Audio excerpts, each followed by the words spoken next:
So for the next portion of the workshop, we're going to be talking through the benefits of container gardening and how to care for vegetables that you grow in a container. So this would be a great option if you want your students to grow their own veggies in containers at home, or if you would like to grow some plants in containers to teach your students a little bit more about growing food from your home. So container gardening has lots of benefits. For one, there's the ability to grow in small spaces. So whether it's inside on a windowsill or outside on a balcony, particularly for students in urban areas that don't have access to a lot of space, container gardening can be a great option.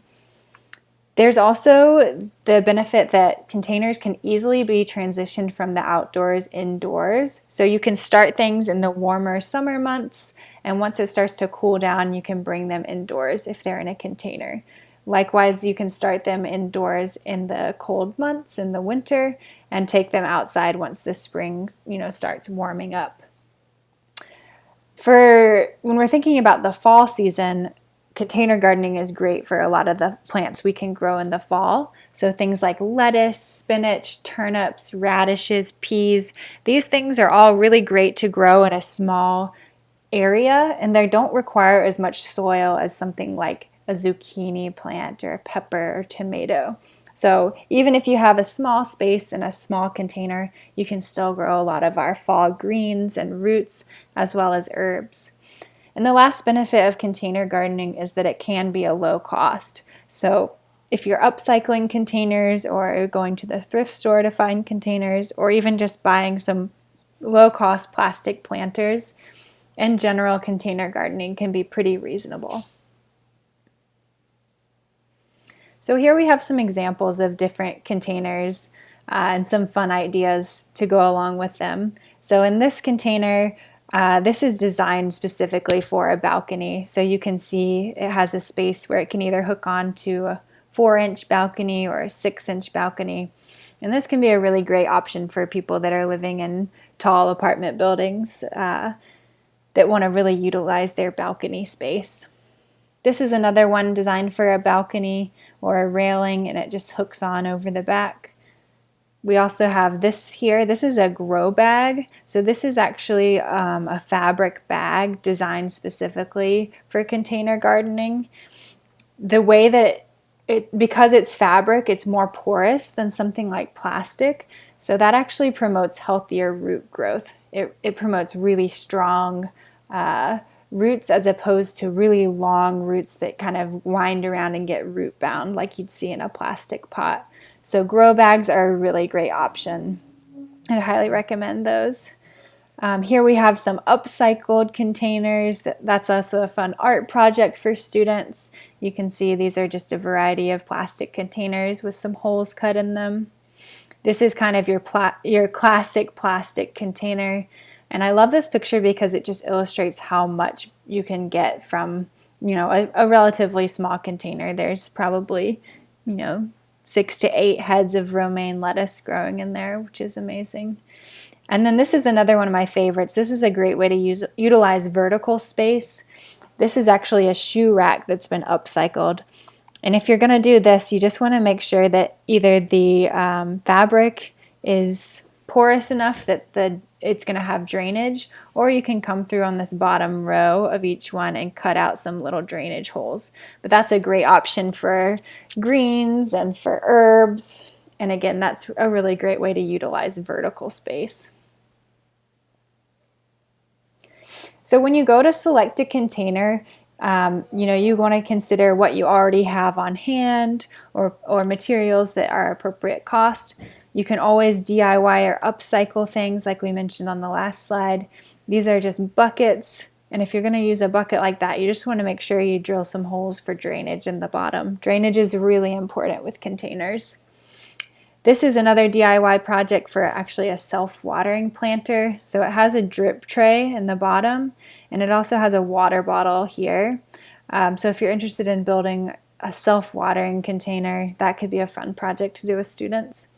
We also have a wooden planter over here, so wooden crates. You know, you can often find them used, or you may have some around the house, and that makes a great planter as well. Keep in mind that a more porous container is going to promote stronger roots, like I mentioned earlier. So something like terracotta is preferable to something like plastic, but again, plastic will do just fine as well. Note that clear containers can be harmful because if the sunlight gets to the roots, it can damage those fragile root systems. So if possible, you want to use something that's opaque. And if you don't have that on hand, you can do it, paint the outside or wrap it in paper or do something to make sure that light is staying away from those roots. And then the last thing you want to consider is you want to make sure your container has enough depth and width for those roots to grow. So depending on what you want to grow, something like lettuce, they have very shallow root systems, so they don't have too many needs as far as large volumes of soil go. But you just want to make sure whatever it is you decide to grow that you have an appropriate amount of soil. So to get started with growing container veggies, the first thing you want to keep in mind is to use a potting soil that's designed for containers. So you don't just want to go out into your yard or find some dirt in a park and put it into a container. It's going to be much more successful if you use a specific potting soil.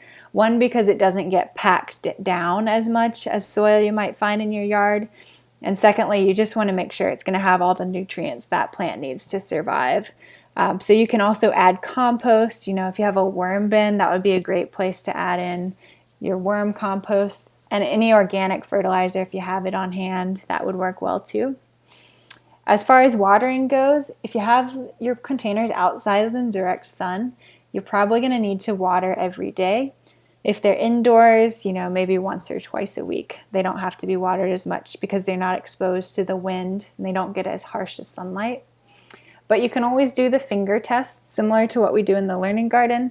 You just want to stick your finger down into the first few inches of soil and make sure that it's wet, the entire length of your finger. You don't want it to just be moist on the surface of the soil. You want it to be sure it's moist all the way through. And then if you're planting seeds, just note that they'll need to stay moist for about 10 days to germinate. So that may require you coming through and spritzing with a little spray bottle or just keeping that soil moist. On these pictures this is our upcycled watering can. That's an activity on our website. This is to make a watering can that waters nice and evenly using an old milk carton. And this is actually a sub-irrigated planter. So this is another project on our website, biggreenathome.org. And this is to make a plastic bottle into actually a self-watering planter. So you can see the plant is planted in the top portion with the soil, and it's actually turned upside down into this other cup, and you put the water in the bottom, you thread a string through, and that water actually travels up the string and into the planter. So that's a really neat one and a fun one to do with students. So what do we plant in the fall? In Chicago specifically, we can grow lots of things in the fall, particularly cold hardy greens do really well. So things like kale, spinach, Swiss chard, collard greens, mustard greens, Tokyo bacana, as well as our root veggies, turnips. And again, you can just grow those for the greens if you like, or radishes. You can eat also the greens of those. Peas do really well in our cool fall temperatures, and cilantro as well. You can plant directly from seed.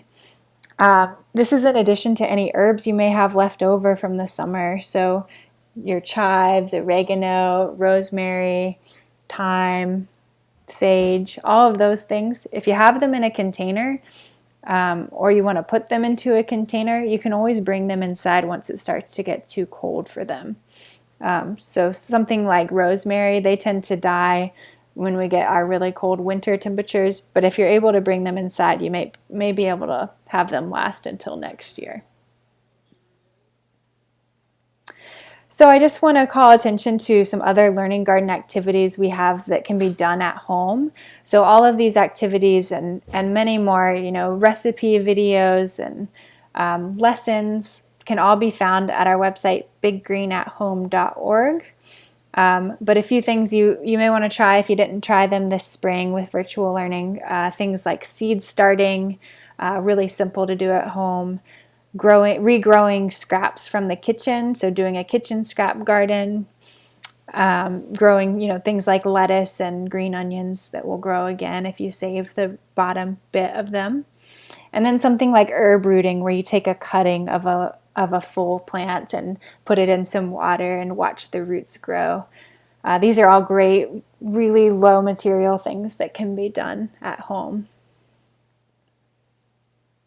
And I believe that's all we've got for container gardening. So thanks so much for tuning in. And next we're going to talk about techniques for virtual lessons in the garden.